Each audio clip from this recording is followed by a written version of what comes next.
পাকিস্তানের আব্দুল শুকুর রায়পুরি রহমাতুল্লাহ আলাইহি বিশ্ববিখ্যাত আল্লাহ পাকের ওলি একবার রওনা দিয়েছে। হঠাৎ করে প্রতিমধ্যে দেখে এক যুবক বসা, ওই যুবকের সমস্ত শরীরে পচন ধরে গেছে, পোক বিন বিন বিন বিন বিন বিন গুল করতে আছে পোকাগুলো। ওই যুবক আল্লাহর ওলিরে ডাক দিয়ে বলে, হুজুর আপনি কি আব্দুল শুকুর রায়পুরি? হুজুর বলল জি। ওই যুবক বলে, হুজুর আমি আপনার সঙ্গে একটু কথা বলবো। আজকে 1 বছর আমি এই জায়গায় বসে আপনার অপেক্ষায় আছি। হুজুর আমি আপনার কাছে ভিক্ষা চাইবো না, টাকা চাইবো না, সাহায্য চাইবো না। হুজুর আমি শুনেছি আপনি মুস্তাজাবুদ দাওয়া, যেই দোয়া করেন আল্লাহ কবুল করে। আমি এই জন্যই আপনার অপেক্ষায় বসে আছি। হুজুর আমার কপাল পুড়ে গেছে। হুজুর আমার কপাল পড়ছে, একটু শোনেন। আল্লাহর ওলি বলে, বাবা তোমার সমস্ত শরীরে পোকা, শরীর পছন্দ ধরে গেছে কেন গো? ওই যুবক বলে, হুজুর এই কথাটাই তো আমি বলবো, একটু ধৈর্য নেন, আমার কথাটা শুনেন হুজুর। ওই যুবক 2 চোখের পানি ফালায়া কাঁদতেছে বুক বসাইয়া, আর ডাক দিয়ে বলে, হুজুর আমি এই জন্য কান্দি, হুজুর আমার বাবা ছোটবেলা মারা গেছে, মা দ্বিতীয় স্বামীর ঘরে যায় নাই, অনেক সম্পদের মালিক ছিল আমার বাবা। হুজুর আমি প্রতিদিন বন্ধু বান্ধবের সাথে আমি আড্ডা দিতে যাইতাম, বন্ধু বান্ধবের সাথে ঘোরাঘুরি করতাম, গভীর রজনী প্রতিদিন গভীর রাত্র করে বাড়ি আসতাম। যখনই গভীর রাত্রে বাড়ি আসি হুজুর, আমি বাড়ির আঙিনায়, উঠানের আঙিনায় এসে দেখি আমার দুঃখিনী মা দাঁড়াইয়া কান্দে। এমন কোন রাত্র নাই আমি আমার বাইরে দেখি না এখানে কান্দে মা। আমি যখন রাত্রে বাড়ি ফিরি, মা আমাকে ধরে কপালের মধ্যে একটা চুমু দেয় আর বলে, আব্বু রে তোর বাবা নাই, তুই বেশি রাত্র করবি না বাবা রে, আমার বড় কষ্ট হয়, তুই তাড়াতাড়ি বাড়ি ফিরবি, গভীর রাত্র করবি না, আমার বড় কষ্ট হয়। এরকম মা প্রতিদিন করে। হুজুর আমি যখন বাড়ি আসি, মা আমি আসার আগে খানা খাই না, মা দুঃখিনী আমাকে নিয়ে আগে আমারে খাওয়ায়, তারপর আমার মা খানা খায়। এরকম দীর্ঘদিন চলতে থাকলো। হঠাৎ করে একদিন গভীর রাত্রে হুজুর আমি বন্ধু বান্ধবের সঙ্গে আড্ডায় মজমায় বসে গেলাম, কিছু নেশা পান করলাম, মদ পান করলাম, আমার হিতাহিত জ্ঞান নষ্ট হয়ে গেল। হুজুর আমার হিতাহিত নষ্ট হয়ে গেছে, আমার বাড়ির কথা মনে নাই, মায়ের কথা মনে নাই। আমি হুজুর মাতাল অবস্থায় মদ পান করে পড়েছিলাম। কিছুক্ষণ পর একটু চেতনা ফিরল, হুজুর বাড়ির দিকে রওনা দিলাম, কিন্তু আমার মাতলামি এখনো কাটে নাই। গভীর রাত্র 12টা-1টা বেজে গেল। গভীর মা অপেক্ষা করতে করতে করতে মা আমার রাস্তার দিকে আগায়, অন্ধকারে একা, আর গুন গুন গুন গুন করিয়া কাঁদে আর বলে, আল্লাহ তুমি আমার কলিজার টুকরা বুকে ফিরে দাও। আল্লাহ বিজয় ছেলের মুখের দিকে তাকাইয়া আমি দ্বিতীয় স্বামীর ঘরে যাই না, আল্লাহ তুমি আমার সন্তান কেড়ে নিও না, আল্লাহ আমার বুকে ফিরাইয়া দাও। হুজুর আমি আসতেছি, যদিও আমি মাতাল, মায়ের এই আওয়াজগুলা আমার কানে যাইতেছে, কানের মধ্যে যাইতেছে। হুজুর আমি যখন মায়ের সামনে হাজির হয়ে গেলাম, হুজুর আমার মা রাগ হইয়া, গোসা হইয়া আমাকে ধমক দিল, হে যুবক তোমাকে না বলি বারবার নিষেধ করি রাত্রে ঘরে ফিরবে না, তাড়াতাড়ি বাড়ি আসবে, তুমি কেন এত গভীর রাত্রে আসছো? এই কথা বলে মা আমাকে একটা আস্তে থাপ্পড় দিল। হুজুর তখন আমি নেশা করেছিলাম, আমার এটাই ছিল না হুজুর, আমার কপাল যে পুড়বে। হুজুর আমি আর বসতে পারি না, পাও থেকে জুতা খুললে দুঃখিনী পায়ের মাথায় আমি আঘাত করেছি। আমার মাকে যখন আঘাত করি হুজুর, মা আমার একটা চিৎকার মারিয়া জমিনের মধ্যে পড়িয়া ঘোরাঘুরি খায়, আর ডাক দিয়ে বলে, যুবক রে তুই কি করলি, তুই কি করলি, তুই পারলি মায়ের মাথায় আঘাত করতি, আমি তোর জন্য এই রাত্র একটা পর্যন্ত খানা খাই নাই। এই পথের মধ্যে তোর চেহারার দিকে তাকাই আছি, তোর পথের বাড়ি আমি তাকায়া তাকায়া কান্দি। ছেলেরে তুই কেমনে আমার মাথায় জুতা দিয়ে আঘাত করলি? হুজুর আমার একটু চেতনা ফেরে নাই, অনুশোচনা হয় নাই, অনুতপ্ত হই নাই। হুজুর আমি বাসায় চলে গেলাম, মা অনেকক্ষণ কান্নাকাটির পরে আবার ঘরে আসছে। মা কারি কয় পা, মা ঘরের মধ্যে আসিয়া কান্দে আর বলে কয় তুমি খানা খাও, খানা বেড়ে রেখেছি। মা আমার জন্য খানা বেড়ে, এরপরেও মা আমার জন্য খানা গায়া দেয়। হুজুর আমি কত বড় হতভাগা, মায়ের কাছে একটু ক্ষমা চাই নাই। মা চাই, মায়ের মন চায় আমি মায়ের কাছে গিয়ে ক্ষমা চাই, কিন্তু মায়ের কাছে যাই নাই। এমন অভিমান আমি করেছি।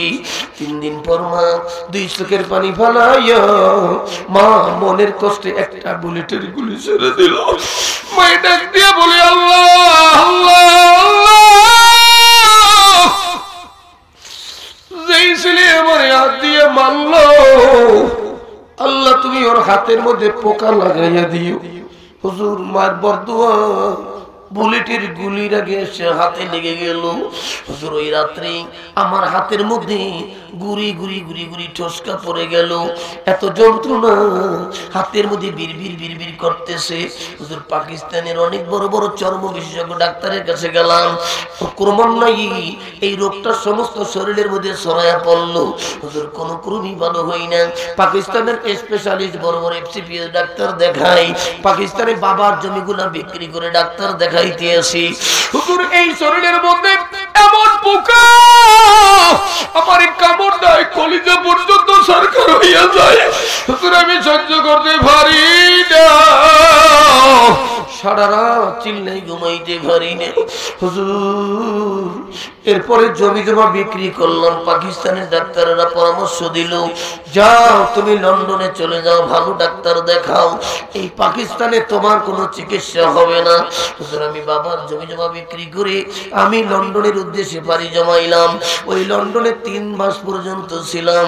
লন্ডনের বড় বড় ডাক্তার গুলা দেখাইতেছিলাম, কোন ক্রমই আমার রোগ ভালো হয় না।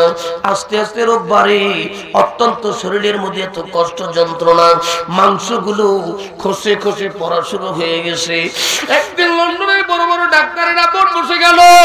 ওই লন্ডনের ডাক্তারেরা ডাক দিয়া বলে, যুবক এই লন্ডনের এমন কোন ডাক্তার নাই তোমার রোগের জন্য চিকিৎসা করে নাই, এমন কোন মেডিসিন নেই যেটা প্রয়োগ করি নাই, এমন রোগী জীবনে কোনোদিন আমরা দেখি নাই।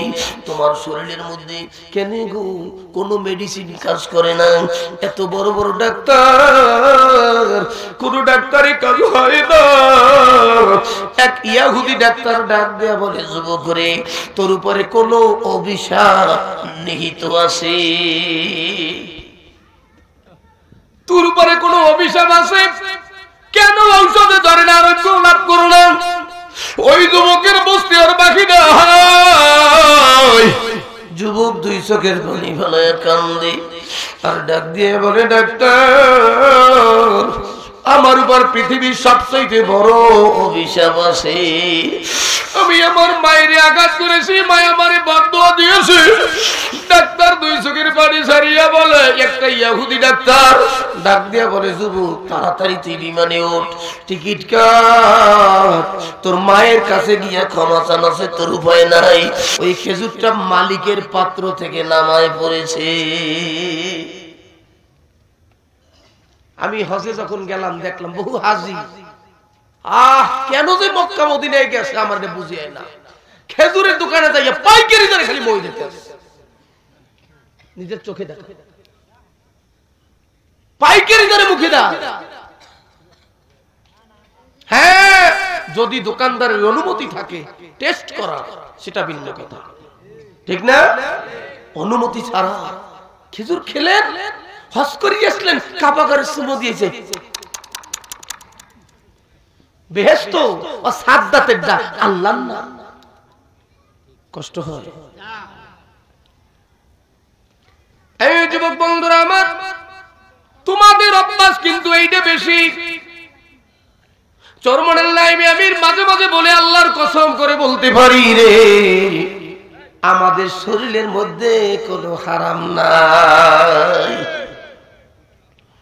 আল্লাহ ইব্রাহিম আদম রহমতুল্লাহ আলাইহি 1 কেজি খেজুর কিনে মক্কা থেকে বাইতুল মুকাদ্দাস রওনা দিয়েছে। পায়ে হেঁটে 1 মস্ক পানি আর 1 কেজি খেজুর মাত্র। বাইতুল মুকাদ্দাস থেকে মক্কা শরীফ 1 বছরের সময় লাগছে। 1 বছর সময়, মাত্র 1 কেজি খেজুর 1 মস্ক পানি।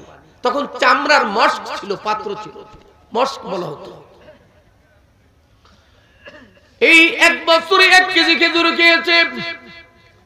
আমি চিন্তা করলাম 1 বছরে 365 দিন 1 কেজি খেজুরে সর্বোচ্চ 30-40 টাকা হইতে পারে, ঠিক কিনা জোরে বলেন?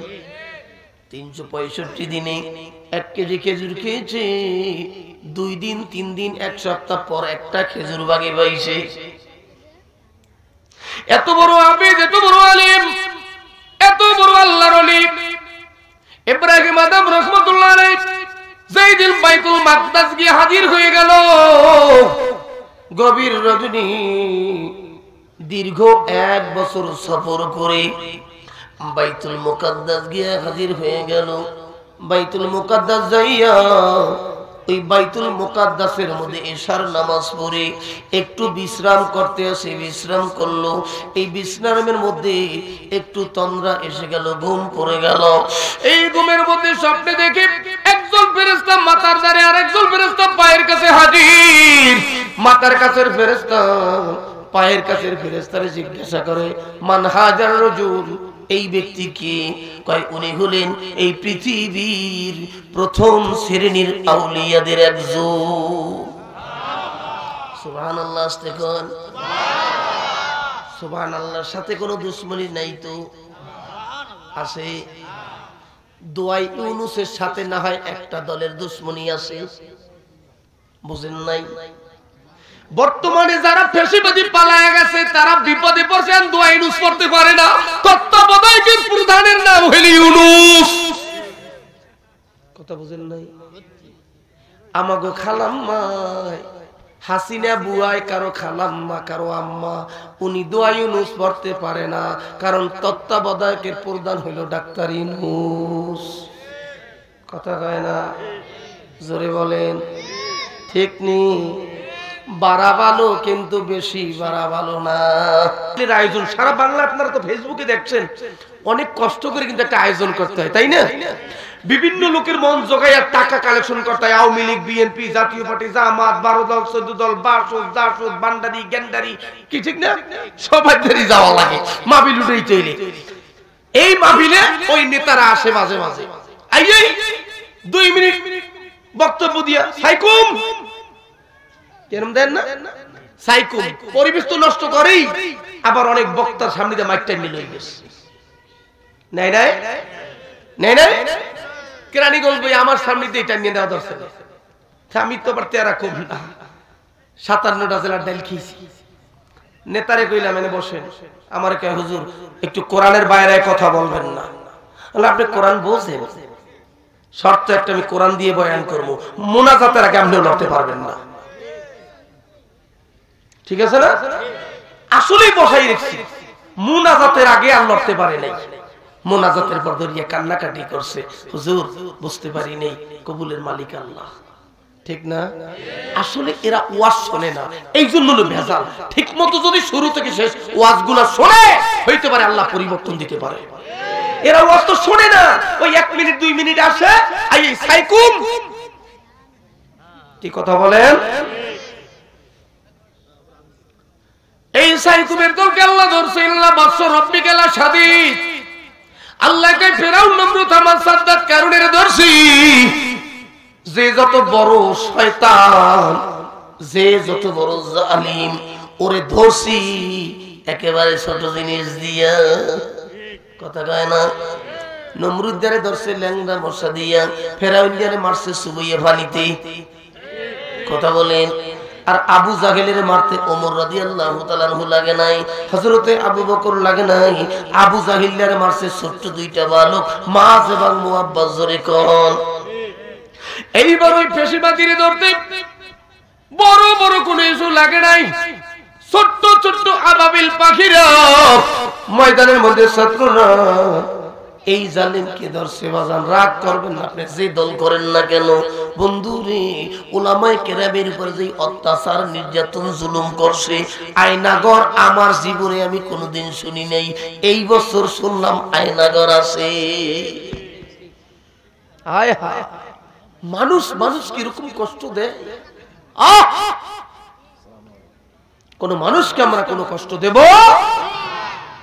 আল্লাহর মাখলুক একটা যদি অমুসলিম হয়, হিন্দু হয়, তাকে নিরাপত্তা ইসলামের বিধান আছে, তাকেও জুলুম করা যাবে না, তার উপরে নির্যাতন করা যাবে না, এটার নাম হল ইসলাম। আমরা তো পাহারা দিয়েছি, হিন্দুদের পূজা পাহারা দিয়েছি, ইসলামী আন্দোলনের ছাত্রদের দিয়া, যুব আন্দোলনের ছাত্র দিয়া পূজা পান পাহারা দিয়েছি। এই বছর অনেক সময় আমরা দেই, বিশেষ করে 5 তারিখের পর পাহারা দিয়েছি, কিন্তু উপহার পেয়েছি আমাদের মসজিদগুলো ভাঙতে আছে। 12তে খবর পান না? আমরা পূজা মণ্ডপ পাহারা দেই। বাংলাদেশে যে 2-1টা পূজা মণ্ডপ ভাঙ্গার ঘটনা পাওয়া যায়, খোঁজ করিয়ে দেখি ও হিন্দুরা নিজে কোথা নিজেরা ভাঙ্গে। কোন মুসলমান কোন পূজা মণ্ডপ ভাঙতে পারে না। কয়েকদিন আগে যে জাহাজের মধ্যে 7টা ছেলেকে হত্যা করছে শোনেন নাই? নাম দিয়েছে মুসলমান, অথচ একটা হিন্দু ছেলে তার কালির নামে এই মুসলমানদেরকে বলে দিয়েছে। মুসলমান মুসলমান কিরকম হত্যা করতে পারে না, ঠিক না? আল্লাহ হেফাজত করো। একটু আসতে বলেন আমিন, আর একটু আসতে বলেন আমিন। ইব্রাহিম আদম রাহমাতুল্লাহ আলাইহি বাইতুল মাকদাসের মধ্যে শোয়া, মাথার ধারে ফেরেশতা, পায়ের কাছে ফেরেশতারা জিজ্ঞাসা করে মান হাজার রাজুল, এই ব্যক্তি কি? পায়ের কাছে ফেরেশতা বলে উনি এই পৃথিবীর প্রথম শ্রেণীর ওলিদের মধ্যে একজন। সুবহানাল্লাহ বলেন, একটু জোরে বলেন। আল্লাহ পাকের আরশটা কাঁপায় বলেন আল্লাহু আকবার। ইব্রাহিম আদম রাহমাতুল্লাহ আলাইহি এইবার স্বপ্নের মধ্যে সব দেখতেছে এই দুইজন ফেরেশতার কথোপকথন। ওই পায়ের কাছে ফেরেশতা বলি উনি এই পৃথিবীর প্রথম শ্রেণীর আলেম সুলতানুল আউলিয়া। মাতার কাজের ফেরেশতা ডাক দিয়ে বলে উনি পৃথিবীর শ্রেষ্ঠ ওলিদের একজন হইতে পারে, কিন্তু এই 1 বছরের একটা সেজদাও মালিক কবুল করে না। কেন কবুল করে নাই? কারণ কি? ওই ফেরেশতা ডাক দিয়ে বলে কারণ হলো উনি মক্কা থেকে একটা দোকানদারের কাছ থেকে 1 কেজি খেজুর খরিদ করছে। এ যুবকেরা শোনো, 1 কেজি খেজুর খরিদ করেছি। দোকানদার যখন মেপে খেজুরগুলো ওনার পাত্রের মধ্যে দেয়, একটা খেজুর নিচে পড়েছে। ইব্রাহিম আদম মনে করছে খেজুরগুলো ওনার নিজের, খেজুরটা উঠাইয়া উনি নিজের মনে করে খেয়েছে। এই খেজুরের মালিক ইব্রাহিম আদম না, এই খেজুরের মালিক হইল ওই দোকানদার। পরের গাছের ডাব বহুত খেয়েছো, পরের খোপের মুরগি দিয়া পিকনিক যুবক তুমি খাইছো, কথা বলে না? কয়েক বছর আগে আমার এলাকায় ফজরের নামাজ পড়ে বাড়ি যাই, এক মাতারি মহিলা রাস্তার মধ্যে বইয়া কান দেয়ার খায়, আল্লাহ আল্লাহ তুমি কই? বিনা ম্যাগে জানো পরে? বিনা ম্যাগে কি পরে? আমি বলবো না, আপনারা কেন কি পরে? আমি দাঁড়াইছি, আমি বললাম শাশি আম্মা বিনা ম্যাগে সকালবেলা ও পড়বে কা? কয় আপনি কি আড়াইবেরি মসজিদের ইমাম? আড়াই শিবের বাড়ির? বললাম জি। কয় এত ওয়াজ করেন, আমার মুরগি দিয়েছে, এটা তো দুঃখ না, আমার খুব কই? মুরগি খোপের মধ্যে রাখে না? আমার তো সন্দেহ হয়েছে, ঘটনা কি? রাত্রে তো এক গ্রুপে বক্স বাজাইছে, পিকনিক খাওয়ানি একটা গ্রুপ আছে না, শুকনার সিজনে আইলি মেম্বার চেয়ারম্যানের সিডি দে, ওই যে 500-1000 লয়, এরপর ওরা খয়রাত মাল হচ্ছে খায়। এলাকার মানুষের ঘুমাইতে দেয় না সুস্থ কি আছে না নাই জোরে বলেন। তো আমি ওই যুবকদের যাই ধরছি, বললাম দেখ মহিলার মুরগি নীতি তোরা মহিলা আর একটা কিনে খোপটার মধ্যে পালতে, মহিলার খোপ কই? কয় হুজুর বুদ্ধিমানি করছি আমরা, কম বুদ্ধি রেহি না। কি হয়েছে? কয় মাতারি তো গাইল দেবে আল্লাহ যে আমার মুড়া যে এক দিয়ে ধরছে সেই হাত লাগাই দাও, অমুক করো সমুক করো। আমরা মুরগি ধরি না, এক দিয়ে ডাইরেক্ট খোপ জাগিয়ে দিয়েছি। বুদ্ধি দেখছে কি কথা বলে? এরকম বুদ্ধিমান আছে না নাই? আর একটু জোরে বলেন। আল্লাহ পাক এই বুদ্ধিমানের ওয়াজ করতে আছে। ওয়া মাকারু ওয়া মাকারাল্লাহ ওয়াল্লাহু খায়রুল মাকিরিন।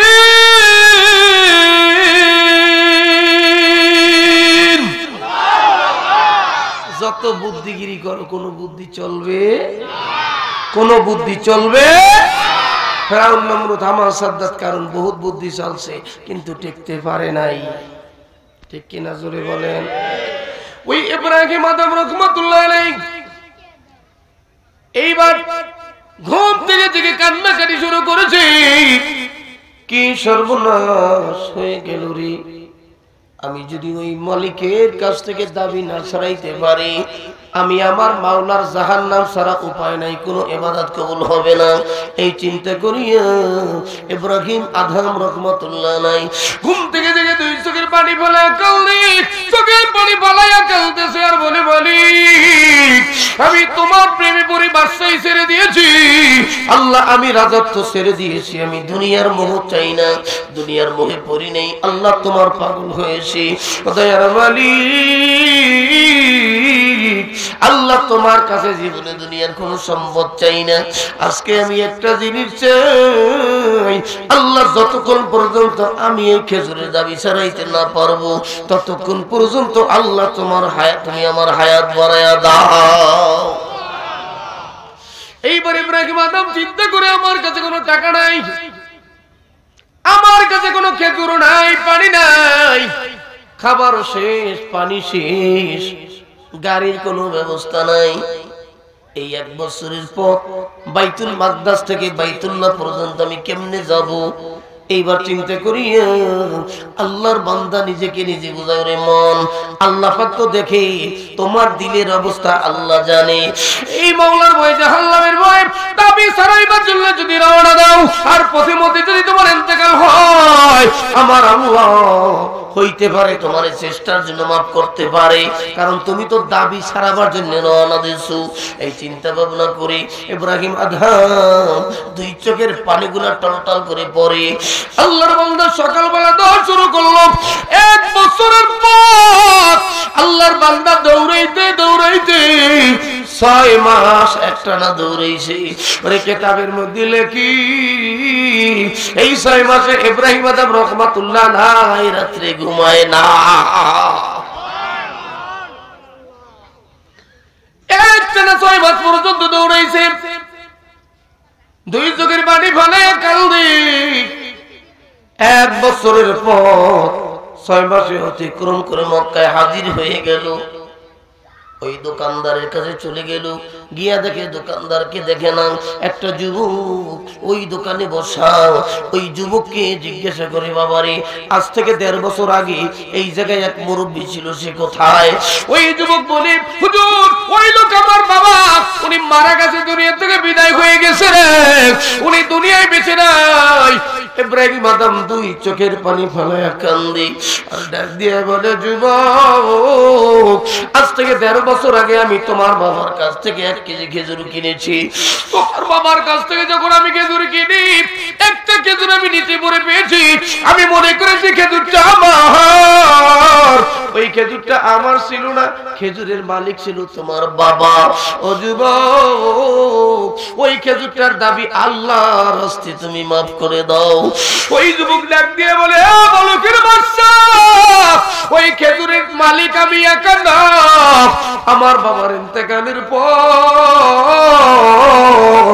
আমার বিধবা মা পাবে ওই খেজুরের দোয়ানি, 14 আনি থাকবে, 3 ভাগের 2 ভাগ পাবো আমি, 1 ভাগ পাবে আমার একটা বোন। কেমন অবস্থা! এই একটা খেজুরে 16 ভাগের 2 ভাগ পাবে আমার মা, 14 ভাগের 3 ভাগ করে 1 ভাগ পাবে আমার বোন, 2 ভাগ পাবো আমি। সুতরাং আমি আমার অংশের দাবি ছাড়তে পারি, কিন্তু মায়ের অংশের দাবি, আমার বোনের অংশের দাবি আমি ছাড়তে পারি না। ইব্রাহিম আদমের কান্না আরো বেড়ে গেল, কানতে কানতে অস্থির। আল্লাহর পাগল আল্লাহর ওলি ডাক দিয়া বলে, বাবা রে, তোমার অংশের দাবিটা তুমি এখনই ছেড়ে দাও। আল্লাহর রাস্তে তোমার 2টা পায়ে পড়ে কান্দি, তুমি আমার দাবিটা ছেড়ে দাও। তোমার বাড়ি কোথায়? তোমার মা কি বেঁচে আছে? বলে, জি আমার মা বাড়ি। যুবকের অনুরোধ করে, চলো একটু বাড়ি, তোমার মায়ের কাছে যাব। যুবক চলে গেল বাড়ি।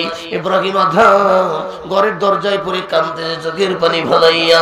ওই যুবক ডাক দিয়ে বলে, মা গো, তোমার দরজায় কে দাঁড়ায় ভিক্ষুকের মতো কাঁদে? তুমি তারে চেনো নি? মা বলকের বাচ্চা ইব্রাহিম আদম বাবার কাছ থেকে একটা খেজুর খেয়েছিল, 1 কেজি খেজুর কিনেছিল। একটা খেজুর নামায় পড়েছে, নিজের মনে করে খাইছে। এই 1.5 বছর পর 6 মাস একটা না দৌড়াইয়া এই খেজুরের দাবি সারাইতে আসছে। ওই যুবক কান্দে, ইব্রাহিম আদম কান্দে, ইব্রাহিম আদম কান্দতে কান্দতে অস্থির, ডাক দিয়ে বলে, মা গো, তোমার অংশের দাবিটা মা তুমি ছেড়ে দাও। মহিলায় ডাক দিয়ে বলি, আমি আমার অংশের দাবি ছাড়তে পারি, কিন্তু আমার মেয়ের অংশের দাবি ছাড়তে পারি না। এইবার মায়ের কাছ থেকে দাবি ছাড়াইয়া ইব্রাহিম আদম ডাক দিয়ে বলে, ছেলের যুবক, চলো গো, তোমার বোনকে কোথায় বিবাহ দেছো তার বাড়ি চলো। ওই যুবক ইব্রাহিম আদমের সঙ্গে দৌড়ায় বোনের বাড়ি যাইয়া ওই যুবক ডাক দিয়ে বলে, বোন রে, তোমার দরজায় কে দাঁড়ায় কান্দে? চিনুনি? বলকের বাচ্চা ইব্রাহিম আদম পৃথিবীর প্রথম শ্রেণীর ওলি। ওই যুবকের কথা শুনিয়া তার বোন ডাক দিয়া বলে, বাইরে, আমি আমার অংশের দাবি ছাড়তে পারি, আমার মায়ের অংশের দাবি, তোমার অংশের দাবি ছাড়তে পারি না। ভাই ডাক দিয়া বলে, বোন রে, আমার মাও দাবি ছেড়ে দিয়েছে, আমিও দাবি ছেড়ে দিয়েছি। এইবার মেয়েটা ডাক দিয়ে বলে, বলকের বাচ্চা, আমি আমার অংশের দাবি ছাড়তে পারি। ও আল্লাহর ওলি, আমার মাওলাই যদি আপনারে মাফ করিয়া দেয়,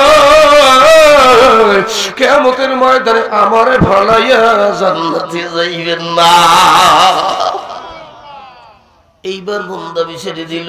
ইব্রাহিম আদম রহমতুল্লাহ আলাইহি খেজুরটার দাবি ছাড়াইয়া মুহূর্তের মধ্যে শুকরানা নামাজ আদায়ের জন্য সেজদায় পড়িয়ে গেছে।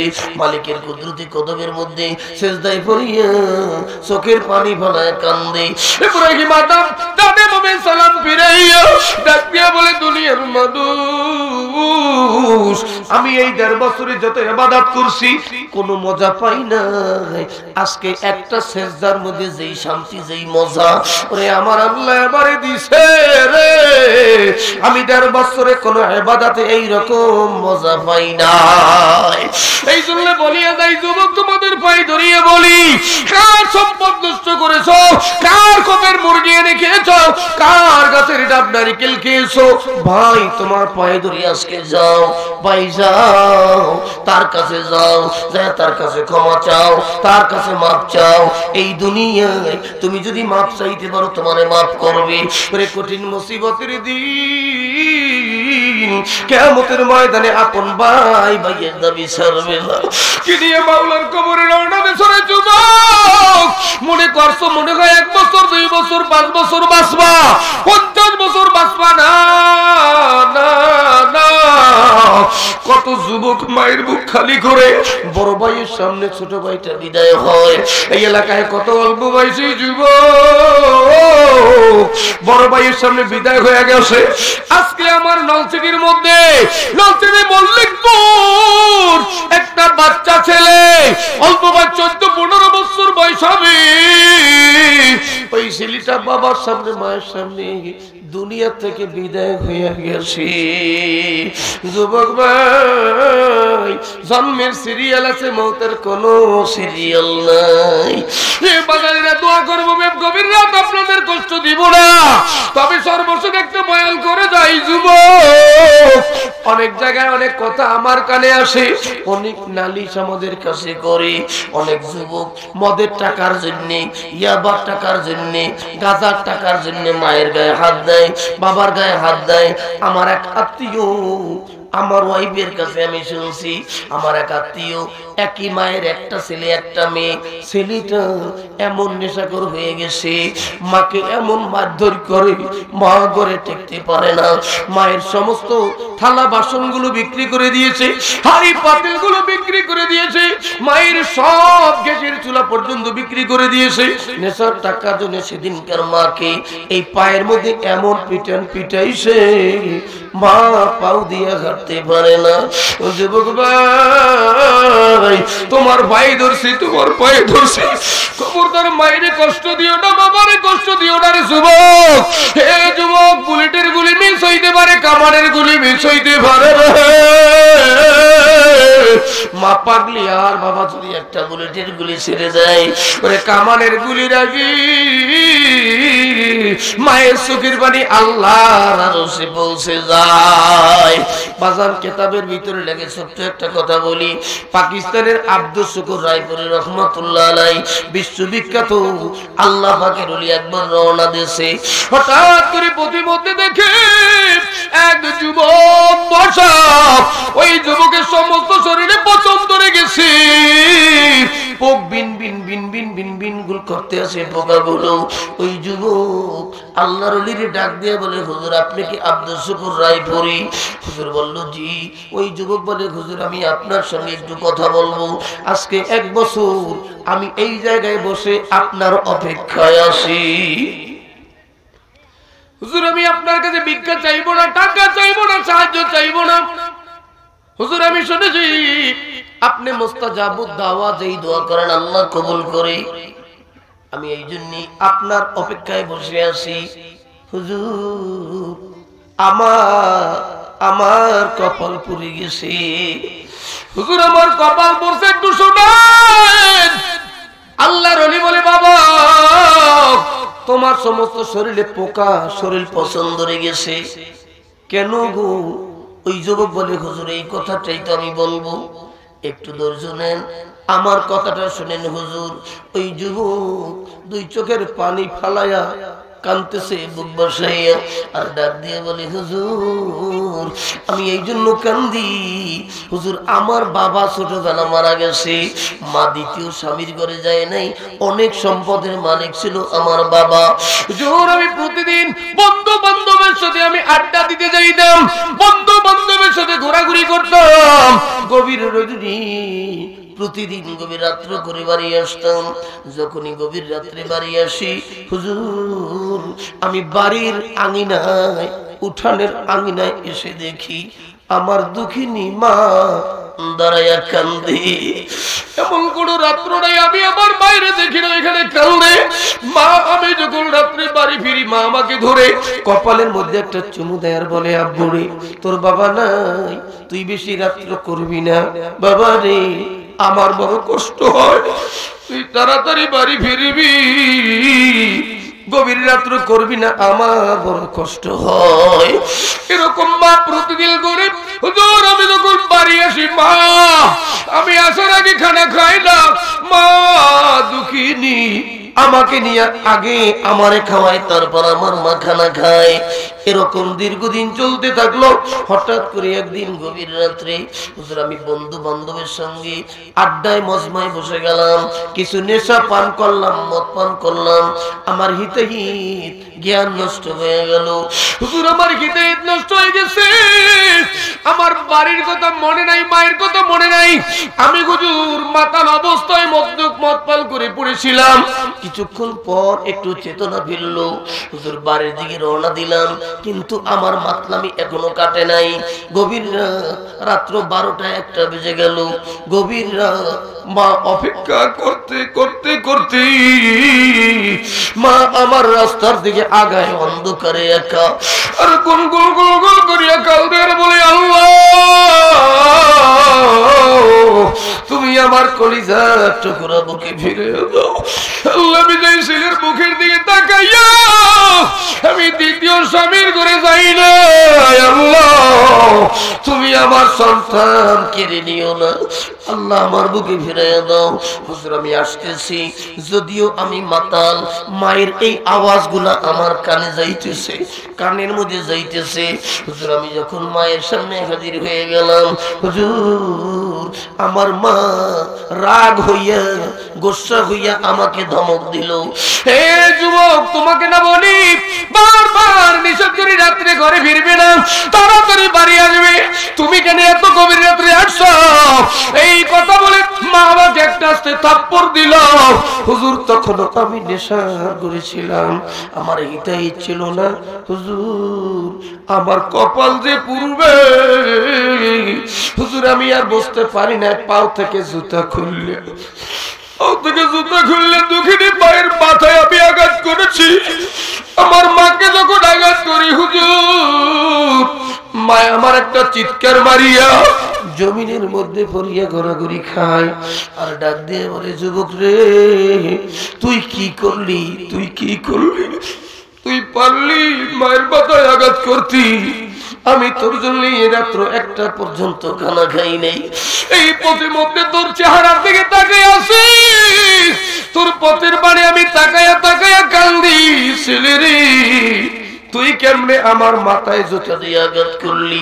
হুজুর আমার একটু চেতনা ফেরে নাই, অনুশোচনা হয় নাই, অনুতপ্ত হই নাই। হুজুর আমি বাসায় চলে গেলাম, মা অনেকক্ষণ কান্নাকাটির পরে আবার ঘরে আসছে। মা কারি কয় পা, মা ঘরের মধ্যে আসিয়া কান্দে আর বলে, কয় তুমি খানা খাও, খানা বেড়ে রেখেছি। মা আমার জন্য খানা বেড়ে, এরপরেও মা আমার জন্য খানা গায়া দেয়। হুজুর আমি কত বড় হতভাগা, মায়ের কাছে একটু ক্ষমা চাই নাই। মা চাই, মায়ের মন চায় আমি মায়ের কাছে গিয়ে ক্ষমা চাই, কিন্তু মায়ের কাছে যাই নাই। এমন অভিমান আমি করেছি। 3 দিন পর মা 2 চোখের পানি ফেলাইয়া মা মনের কষ্টে একটা বুলেটের গুলি ছেড়ে দিল। মায়ের ডাক দিয়া বলে, আল্লাহ আল্লাহ, যেই ছেলে আমার হাত দিয়ে মারলো, আল্লাহ তুমি ওর হাতের মধ্যে পোকা লাগাইয়া দিও। হুজুর মার বরদুয়া বুলেটের গুলির আগে সে হাতে লেগে গেল। হুজুর ওই রাত্রে আমার হাতের মধ্যে গুড়ি গুড়ি গুড়ি গুড়ি ঠসকা পড়ে গেল, এত যন্ত্রণা, হাতের মধ্যে বিড়বিড় বিড়বিড় করতেছে। হুজুর পাকিস্তানের অনেক বড় বড় চর্ম বিশেষজ্ঞ ডাক্তারের কাছে গেলাম, ক্রমান্বয়ে এই রোগটা সমস্ত শরীরের মধ্যে ছড়ায়া পড়লো। হুজুর কোনো ক্রমই ভালো হয় না। পাকিস্তানের স্পেশালিস্ট বড় বড় FCPS ডাক্তার দেখাই, পাকিস্তানে বাবার জমিগুলা বিক্রি করে ডাক্তার দেখাইতে আসি। হুজুর এই শরীরের মধ্যে এমন পোকা আমার কামড় দেয়, কলিজা পর্যন্ত সরকার হইয়া যায়। হুজুর আমি সহ্য করতে পারি না, সারা রাত চিল্লাই ঘুমাইতে পারি না।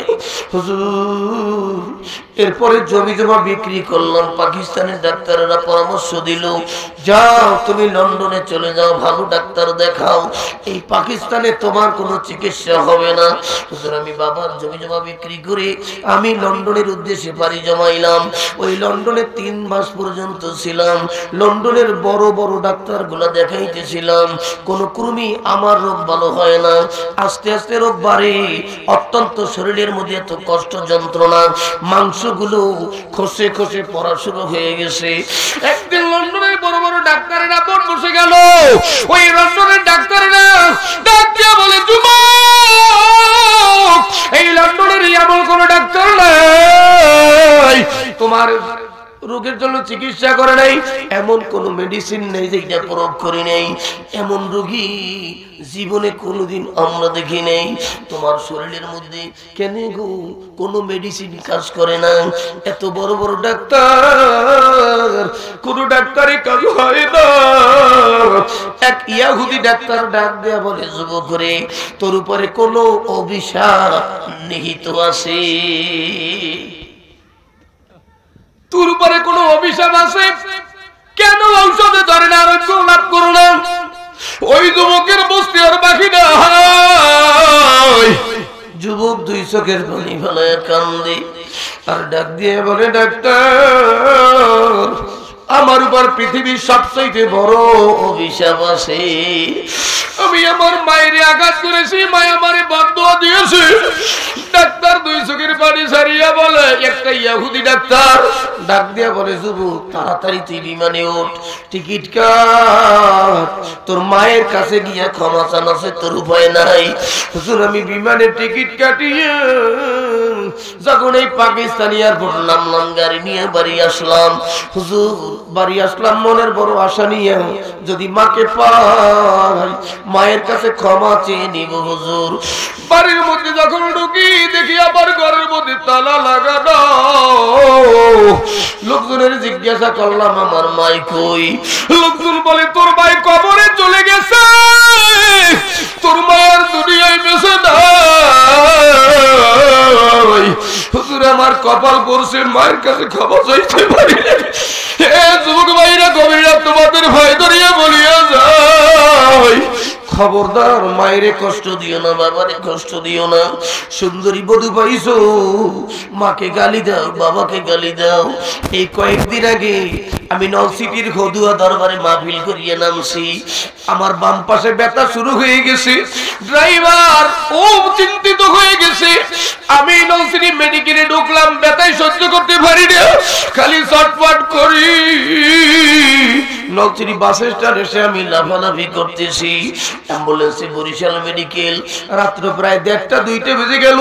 আমাদের ডাক্তার সাহেব হুজুর নলসিটির হুজুরে যখনই খবর পাইছে বান্দারিয়া মাহফিল করিয়ে আমি মেডিকেলে ভর্তি, দৌড়াইয়া এই বরিশাল মেডিকেলে আসছি। আমি মেডিকেলের মধ্যে খালি লাফাই, গলা কেটে মুরগির মতো, আর বলি বাঁচবো না। ডাক্তার সাহেব হুজুর আমার মাথার কাছে। আমি বলি আপনি কে? আমার মাথায় হাত দিয়ে বলে, বাজান আমি তোমার সিরাজি কাকাই, তোমার ভয় নাই, আল্লাহ তোমার রহমত করবি। রাত্র 3টা বেজে গেল, আমি কোন ক্রমে সুস্থ হই না। তখন আমি ডাক দিয়া বললাম, একটু আবার বাইরে টেলিফোন দে। এই রাত্রে একটু আমি আবার বাইরে যদি জানাইতে পারি। আগে জানাই নাই, মাই চিন্তা করবে আমার ভয়। যখন দেখি আর সহ্য করতে পারি না, তখন আমি বললাম আমার মায়ের একটু টেলিফোনটা দে, আমার একটু ধরাইয়া দে। রাত্র 3টার সময় মায়ের টেলিফোন দিয়ে কান্না শুরু করলাম, মা গো আমি বাঁচবো না, মা তুমি আমার জন্য দোয়া করো। মা আমার মোবাইলে একটা কথা বলে, বাবা ভয় নাই, ভয় নাই, আমার মাওলায় তোমার রহমত করবে। আমি এখনই জায়নামাজের মুসল্লায় দাঁড়াইতে আছি, আমার ভাই জায়নামাজের মুসল্লায় দাঁড়াইয়া তুমি এমন দোয়াই করলো, আমি আধা ঘন্টার মধ্যে সুস্থ হইয়া গেলাম। এই বাজারের আমি 2 দিন পর বাড়ি গেছি। আমার এই ছোট্ট মেয়েটা আমার কাছে বসা, মাও বসা। আমি দুপুরে খানা খাই, ওই মেয়েটাই মাঝে মাঝে বলতো, আব্বু আমি তোমার আসল মা আর বুয়ায় তোমার নকল মা। কিন্তু ওই দিন আমার মেয়েটা আল্লাহ কেমন বুদ্ধি দিয়েছে জানি না, মেয়েটা আমার দিকে চাই মুখটা কালা করিয়া বলে, আব্বু এই বুয়াই তোমার আসল মা, আমি তোমার নকল মা, আমি তোমার মা না, এই বুয়াই তোমার আসল মা। আমি মেয়ের মুখের দিকে তাকাই রইলাম, মেয়ে কেন হঠাৎ এই কথা বলে। আমি কাছে টাইনে বললাম, আম্মু কেন বলো? কয় আব্বু তুমি যখন অসুস্থ হাসপাতালে ভর্তি, এই বুয়ারে দেখছি এই ফুলের মধ্যে খালি গইরে, ফুলের মধ্যে গইরে আর কালদে আর বলে, আল্লাহ তুমি আমার নিয়ে না, আমার বুক খালি করিও না। এ মাহারা বাইরা, বাবাহারা বাইরা, টাকা হারাইলে পাওয়া যায়, বাড়িঘর হারাইলে পাওয়া যায়, মেম্বারগিরি ছেলেমিলগিরি হারাইলে পাওয়া যায়। ও ভাইরা আমার মতো যদি কেউ বাবারে হারাও রে তাম দুনিয়া খুঁজবা কিন্তু বাবারে আর পাওয়া যাবে না মায়েরে আর পাওয়া যাবে না মা নাই বাবা নাই কার কার একটু হাত গুলো দেখি মা নাই বাবা নাই বাবা আছে মা নাই মা আছে বাবা নাই এতিমেরা হাত গুলো নামাই রাত্র গভীর দুনিয়ার মানুষের দরজা বন্ধ হয় ওই রাত্র যত গভীর আমার মাওলার রহমতে দরজা তত খুলিয়া যায় এই যুবক সোনা মরিরা সারা বাংলায় যুবকেরা বাবারে দরিয়ে কান্দে বড় বাইরে দরিয়ে কান্দে চাচারে দরিয়ে কান্দে এই মুহূর্তে কোন যুবক পারবি এই মুহূর্তে আমার মাওলার দেখাইয়া দিতে বাবাই যদি ময়দানে থাকে আমার মাওলার রহমত তোর উপর বৃষ্টির মতো পড়বে আমার মাওলায় তোর উপর রহমত নাযিল করবে যুবক আমার সোনা ভাই কে পারবি একটু বাবার কাছে যাইয়ে বইতে বাবাই তোর মাথায় হাতটা বুলিয়ে দেবে আল্লাহর কসম মাওলার রহমত তোর উপর বৃষ্টির মতো পড়বে কে পারবি বাবারে ধরিয়ে কাঁদতে কার সিনার মধ্যে মাওলায় জাহান্নামের আগুনের ভয় ঢুকে গেছে কার সিনার মধ্যে ইশকের আগুন জ্বলতেছে দাউ দাউ করিয়া একটা মিনিটের জন্য যুবক তুমি মুরব্বিরে ধরো যুবকেরা মুরব্বিরে ধরো যুবক দেখ একটু চাইয়া বাবাই কই একটু চাইয়া দেখো না বাবাই কই পদ্মালের মেয়েরা মায়ের ধর শাশুড়ির ধরি একটু মাপ চাও কান্দ যুবক ভাই দেখ তোর কি বাবা ময়দানে নাই যুবক রে বাবা কি ময়দানে নাই একটু বাবার কাছে যাইতে পারো না দোয়া চাইতে পারো না যুবক পারো না লজ্জা লাগে একটু বাবার কাছে যাও দোয়া চাও বাবার একটু জড়ায় ধরো বাবা নাই চাচারে ধরো একটা মিনিট সবাই দাঁড়াইয়া যায় কার সিনায় মাওলার রহমতের আগুন জ্বলে দাঁড়িয়ে দিও যুবক দাঁড়াইয়া যাও বাবারে যায় ধরো বাবা নাই চাচারে ধরো কেউ নাই যুবক একটু মুরব্বিরে ধরিয়া কান্দ একটু সবাই দাঁড়ান একজন আর একজনের সিনার লাগে একটু লাগাই দেন না একটু সিনার লাগে লাগান কেউ খালি থাকবেন না যুবকের একটু মুরব্বিরে জড়ায় ধরো মুরব্বিরে জড়ায় ধরিয়া কান্দ ভাই ধর একজন আর একজনের একটু জড়ায় ধরিয়া কান ভাই একটু চোখের বাড়ি সারো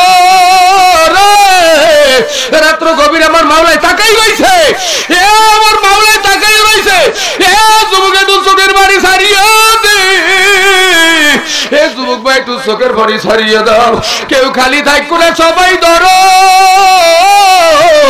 একজন আর একজনের একটু সিনারা লাগে লাগাই তো কান্দ আমার মাওলায় তাকাই রয়েছে ফেরেশতারা ভিডিও করতে আসে আল্লাহ একটু তাকায়া দেখে এই পাগল গুলা কেমনে চোখের বাড়ি ফলাইয়া কান্দে সবাই বসিয়া যায় কয়েকটা যুবক আমি সোনামণি দেখতে চাই কোন যুবক পারবি একটু দৌড়িয়া আমার কাছে আয় যুবক ভাই আজকে তওবা করব জীবনে নামাজ ছাড়বো না জীবনে মা বাবারে কষ্ট দেব না এই কথার উপর কোন যুবক পারবা একটু দাঁড়াও যুবকেরা দাঁড়াও এত যুবক দাঁড়া যুবক আমার মাওলার দরবারে দেখা দে যুবক আয় যুবক হাতটা বাড়াই দিলাম হাতটা ইয়ে ধর যুবক সোনামণিরা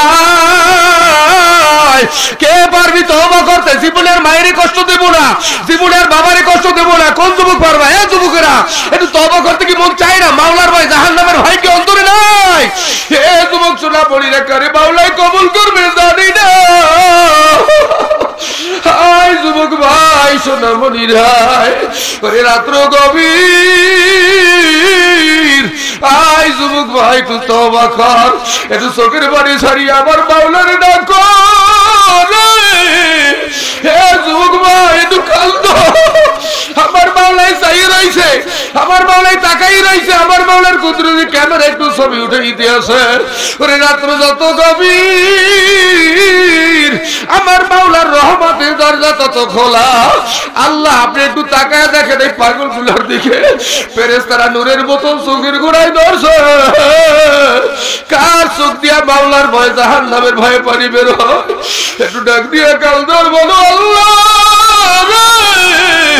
আল্লাহ জীবনে আর কোনদিন নামাজ কাজা করবো না বলো আল্লাহ কোনদিন নামাজ কাজা করব না, আল্লাহ জীবনে মা বাবারে কষ্ট দেব না, আল্লাহ এলাকার মুরব্বীদের সাথে বেয়াদবি করব না, দেশ ও জাতির সাথে বেয়াদব নাফরমানি করব না, আল্লাহ কোনদিন মাদক দ্রব্য আর মুখে দেব না। বলো আমিন, একটু জোরে বলো আমিন। আল্লাহ পাগলগুলোর এগুল কি দিয়ে বিদায় দেব? আল্লাহ সরমনের কুতুবের মতো অলি বানায়া দাও, আল্লাহ কায়সা হুজুর মতো অলি বানায়া দাও, আল্লাহ বাইজিদ মুস্তামির মতো অলি বানায়া দাও। বলেন আমিন। সবাই বসে বলি।